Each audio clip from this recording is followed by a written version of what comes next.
આજે આપનું પહેલગામ વિશે શું મંતવ્ય છે ભાઈ?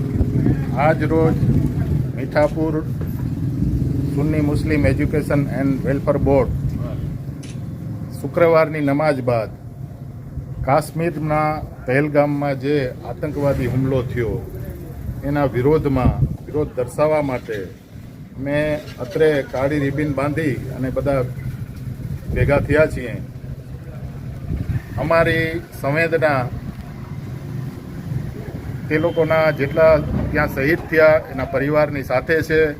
એના દુઃખમાં અમે સહભાગી છીએ અને આ જે કંઈ ઘટના બની એના પુરજોર વિરોધ કરીએ છીએ અને હિન્દુસ્તાન ગવર્મેન્ટ ભારત સરકાર સાથે અમે ખંભાથી ખંભો મળાવી અને ઊભા છીએ.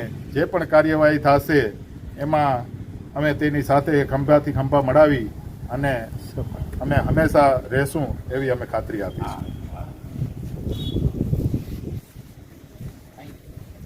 આવ ગયા ડબલ રિપીટ.